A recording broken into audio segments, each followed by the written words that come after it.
Good morning मित्रों, आप सब कैसे हो। और मैं आशा करता हूँ कि आप ईश्वर की कृपा से बहुत अच्छे होंगे और माँ सरस्वती की कृपा से आपकी पढ़ाई भी बहुत अच्छी चल रही होगी।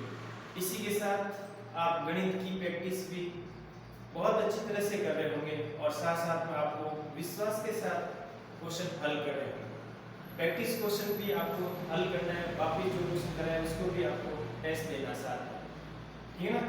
इसी के साथ अपन 5 पॉइंट प्रश्नावली 5.2 के पहला क्वेश्चन अपन कंप्लीट कर चुके हैं, जिसमें पहले के 5 क्वेश्चन थे, जिनमें से कभी ए कभी एन कभी एन और कभी डी का मान पूछा था। इसमें से चारों वैल्यू में से कोई भी वैल्यू आपको पूछ सकता है।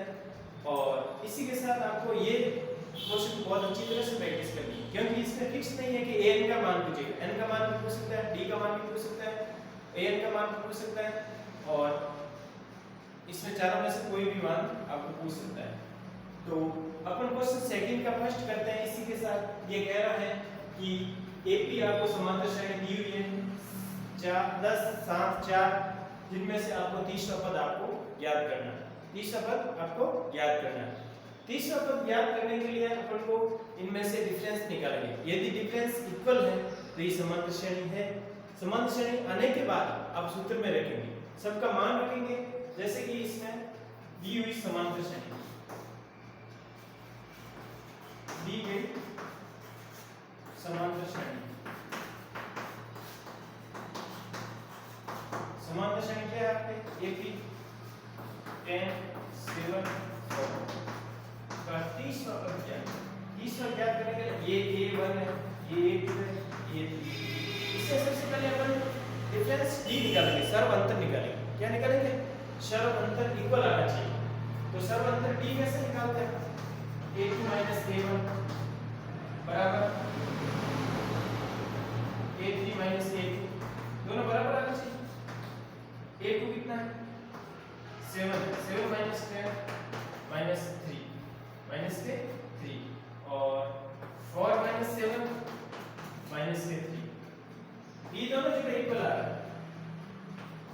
d का मान क्या है 3 आ रहा है, d का मान क्या है 3 आ रहा है। इसी प्रकार इसको लिख सकता है a2 a1 a3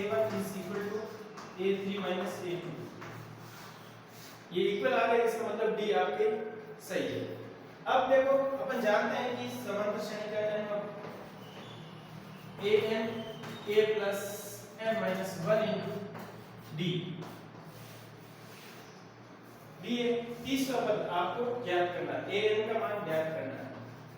तो देखो a का मान कितना आ गया अपने पास, a का मान अपन पता लगा सकते हैं कि a का मान 10 है और d का मान -3, ये आपको ज्ञात करना है। a का मान 10 है, n का मान कितना 30 है, 30 - 1, d का मान -3 है। ऐसे अपन पता कर सकते हैं कि n का मान भी 30 दिया, n का मान कितना दिया 30 दिया। तो देखो इसका सरल करो, ये 10 हो गया, ये 23 जा हो गया, और इसी के साथ अपन इसको लिख सकते हैं कि 10 + 86 तो 97 हो गया। 87 के बाद क्या हो गया 97 आपका आंसर आ गया। लेकिन एक चीज आपको ध्यान रखना है कि ये माइनस में आता है, ये 3 क्या है माइनस में है, तो 87 आना माइनस में, तो 87 में से 10 क्या है 77, 87 में से क्या है 77। तीसरा पद कौन सा है, यहाँ पे लिखेंगे तीसरा पद 77 है। ये चीज आप ध्यान रखेंगे, ठीक है ना। इसके बाद ये लिखना है, उसके बाद ये लिखना है। तीसरा पद क्या है 77 आ रहा है। इसका सेकंड क्वेश्चन देखते हैं। सेकंड क्वेश्चन में क्या बताया गया है, सेकंड क्वेश्चन के अंदर बताया गया है कि आपको सीरीज दी हुई है,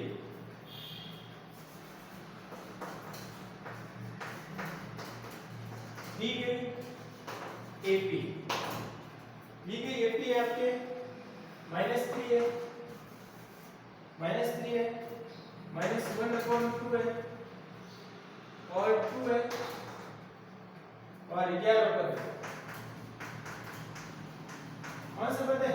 11 पद आपको याद करना है। तो सबसे पहले अपन जानेंगे ये A1 कहलाता है, ये A2 कहलाता है, ये A3 कहलाता है, ये N कहलाता है, ये N कहलाता है। ये ना ठीक है ना? अब देखो D निकालना A2 A1 करना है। इसी प्रकार A3 A2 आएगा। A2 कितना है? -1/2 और -3। ये -1/2 माइनस प्लस। A3 कितना है? 2 आ रहा है। ये कितना है? माइनस प्लस हो गए। इधर कितने भाग हो गए? 2 से 1/2 मतलब 5/2। इधर भी कितने भाग हो गए? 5/2। D इक्वल आ रहा है। देखो 1/2 माइनस का ये माइनस प्लस हो गया। 3 में से आधा गया 2.5 बचेगा। 5/2 2.5 बचेगा। यहाँ भी 2.5 बचा 5/2। 2.5 का मतलब 5/2। D का मान अपने पास प्राप्त हो गया। D का मान प्राप्त हो गया। D यानी सर्व अंतर प्राप्त हो गया। क्या प्राप्त हो गया? सर्व अंतर प्राप्त हो गए। इसी के साथ अपन जानते हैं सूत्र an बराबर a plus n minus 1 into d। an का मान कितना है? an अपन को ज्ञात करना है। यहाँ से अपन लिखते हैं a का मान -3 है, n का मान 11 है और d का मान 5/2। 5 क्या है? 2 है। सब चीज आप लिखोगे वहां पर। और an अपन को ज्ञात करना है। a का मान -3 है, n का मान 11 माइनस 1 है और d का मान 5/2 है।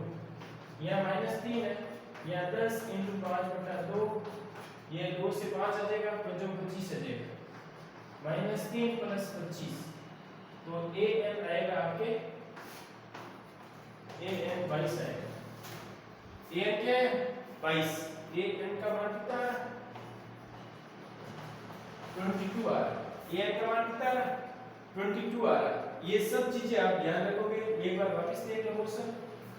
दी गई एक की समांतर श्रेणी है -3 -1/2 2 और 11 पर ज्ञात करना है। a1 a2 a3 देंगे, इसको डिफरेंस निकालना। डिफरेंस इक्वल आना चाहिए। a2 a1 a3 a2 इसको इक्वल किया तो 5/2 मतलब 2.5 आ रहा है। d का मान सेम है तो अपन जानते हैं सूत्र जानते हैं। an का मान an बराबर a plus n minus 1 into d। an सबका मान रख दिया, वैल्यू आ गई। an की मान 22 आ गई। an का मान कितना आ गया? 22 आ गया। ठीक है ना? इसी प्रकार आगे अपन थर्ड क्वेश्चन करते हैं। कौन सा क्वेश्चन? आगे थर्ड वाला क्वेश्चन करेंगे। सेकंड क्वेश्चन कंप्लीट होता है। और इसी के साथ जय हिंद, जय भारत, ऑल द बेस्ट। प्रिय मित्रों, प्रिय विद्यार्थियों, आपको मैथ्स की प्रैक्टिस बहुत अच्छी करनी है और गणित में अच्छे से अच्छे परसेंटेज बनाने हैं, जिससे आपको आगे सब्जेक्ट चुन सको। और यदि आपको साइंस मैथ्स लेना है तो आपको अधिक से अधिक मतलब आपको 100